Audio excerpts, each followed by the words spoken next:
Bonjour tout le monde et bienvenue sur Boursicote, le podcast de l'indépendance financière. Je m'appelle Luna, j'ai 24 ans, je suis infirmière et investisseuse depuis plus de 4 ans. Je suis également passionnée de finance. Et ici, sur Boursicote, mon podcast, nous parlons de l'argent sans tabou. Tu retrouveras ici tous les lundis de la vulgarisation financière, des interviews, du développement personnel ainsi que de l'analyse de l'actualité économique. Pour ceux qui écoutent Boursicote depuis un petit moment, je retrouve aujourd'hui Marion derrière le micro. Elle était déjà venue nous parler de sa façon d'appréhender le budget vacances. Aujourd'hui, on se retrouve pour échanger avec elle sur sa façon de gérer son budget en couple. Personnellement, j'ai déjà donné mon avis sur l'audio L'argent et le couple que je t'invite à aller écouter. Mais comme il y a autant de gestion que de couple quasiment, même si j'exagère un peu, je trouvais que c'était sympa de te partager une autre façon de faire. Pour ceux qui ne te connaissent pas encore, Marion, peux-tu te présenter s'il te plaît ? Avec plaisir. Bonjour à toutes et à tous, ravie de vous retrouver une nouvelle fois sur Boursicote. Moi c'est Marion, j'ai bientôt 30 ans et dans la vie je suis chef de projet. J'ai lancé mon compte Instagram Viens, on se lance il y a quelques mois pour parler d'argent aux femmes. J'ai hâte de voir la suite.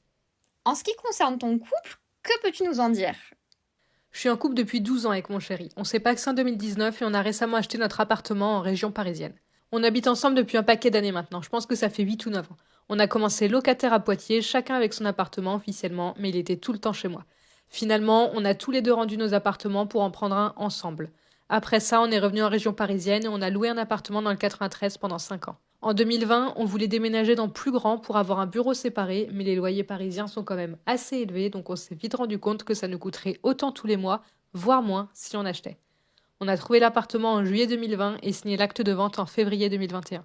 Ça a été un peu long parce que j'étais en période d'essai, donc on a dû attendre quelques mois pour demander un prêt à la banque. La construction n'a pas pris trop de retard, on a été assez chanceux encore une fois et on a pu emménager en mars l'an dernier. On est vraiment ravis d'habiter ici.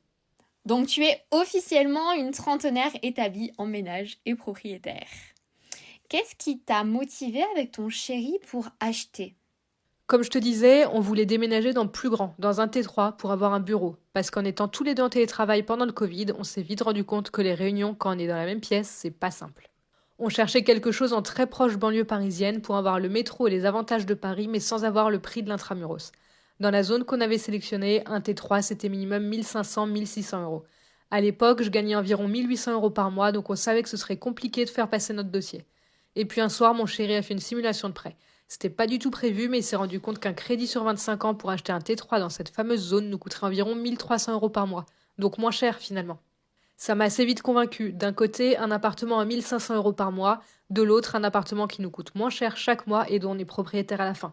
Y a pas photo. On savait qu'on voulait pas faire de travaux, donc on a choisi d'acheter sur plan avec ce que l'on appelle la vente en l'état futur d'achèvement. En général, les investisseurs déconseillent le VFA parce que c'est un peu plus cher.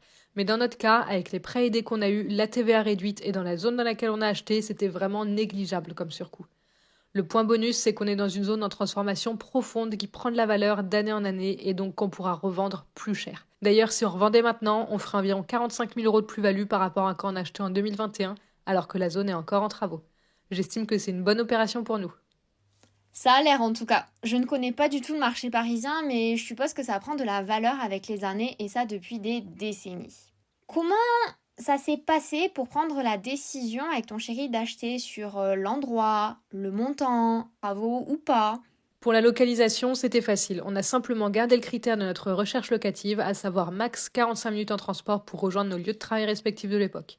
Pour le prix, on a regardé combien on pouvait emprunter avec nos salaires du moment. C'était notre prix max max max en cas de gros coup de cœur. Si c'était en dessous, c'était évidemment un plus.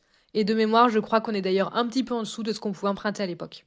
Et enfin, on savait tous les deux qu'on ne voulait pas de travaux. Mon frère a acheté une maison dans laquelle il a absolument tout refait, de l'électricité à l'isolation en passant par les sols et la dalle en béton de la cave. Il a adoré ça, mais nous on savait qu'on détesterait ça. Si quelqu'un fait les travaux pour moi, c'est ok, mais je veux poser mes valises quand j'arrive. Si on achète de nouveau plus tard, la question des travaux se posera probablement, mais le neuf c'était vraiment la solution de facilité pour nous à ce moment-là.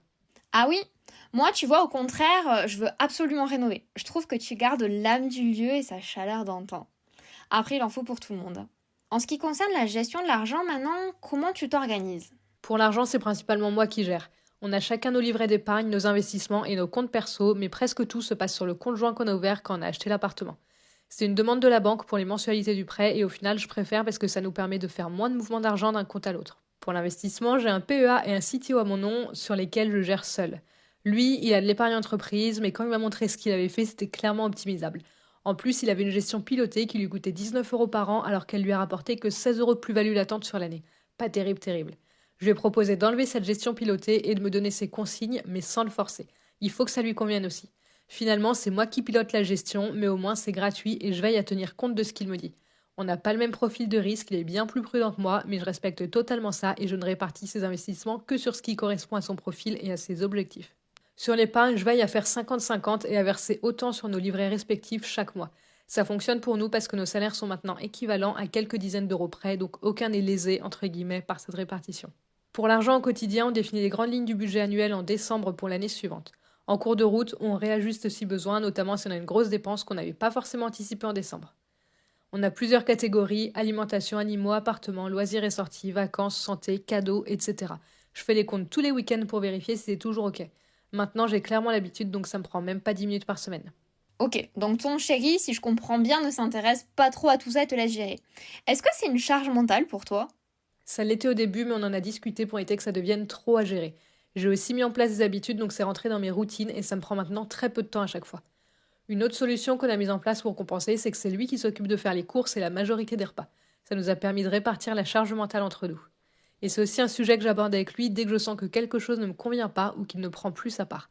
On en discute assez ouvertement et même si on n'est pas toujours d'accord, on finit toujours par trouver des solutions pour rééquilibrer. Au final, je pense même avoir moins de charges à gérer les comptes que j'en avais en allant faire les courses avant, alors ça me va.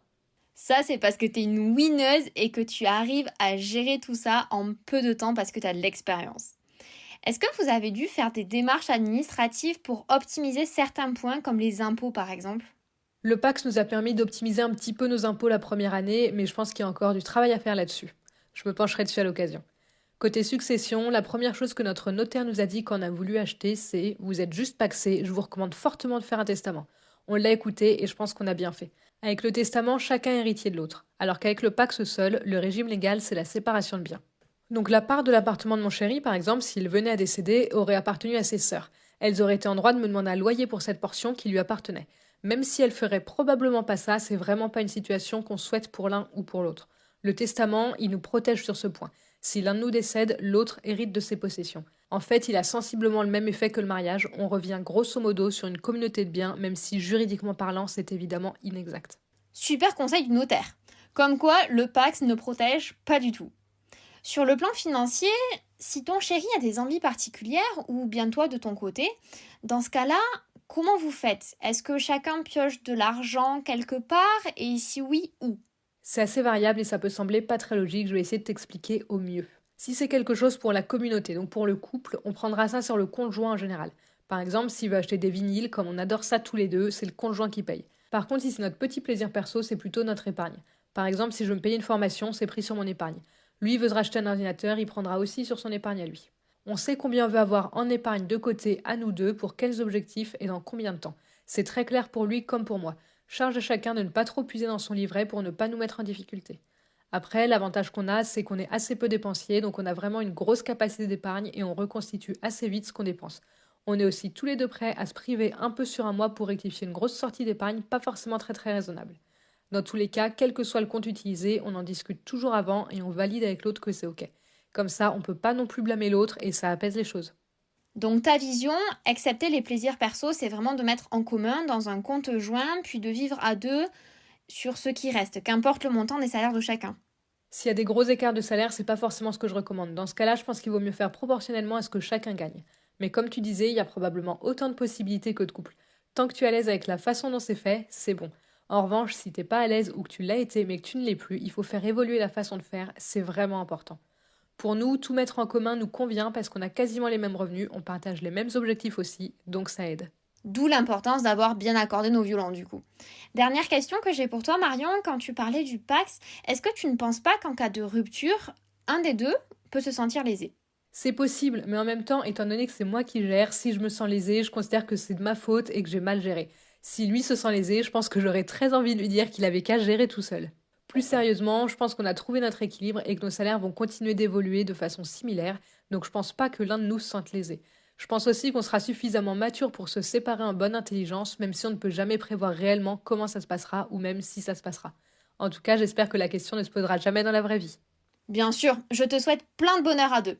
En tout cas, merci à toi. Ça fait plaisir d'échanger sur les différentes façons de faire, car c'est vrai que l'argent au sens large est un sujet tabou, et je pense encore plus pour les jeunes, entre guillemets, couples. Donc je trouve qu'avoir des idées de ce qui se fait à côté de chez soi, c'est pas si mal. Merci de m'avoir accueilli une seconde fois, Luna. C'était vraiment un plaisir d'échanger avec toi sur ce sujet. À bientôt! Avec plaisir, je te remercie de ta venue. Et toi, cher auditeur, si tu as aimé cet épisode, je t'encourage à liker, à mettre un avis ou 5 étoiles. Retrouve-moi dès maintenant sur un autre audio ou lundi prochain pour le nouvel épisode de Boursicote. D'ici là, je te fais plein de bisous et je te souhaite une belle journée.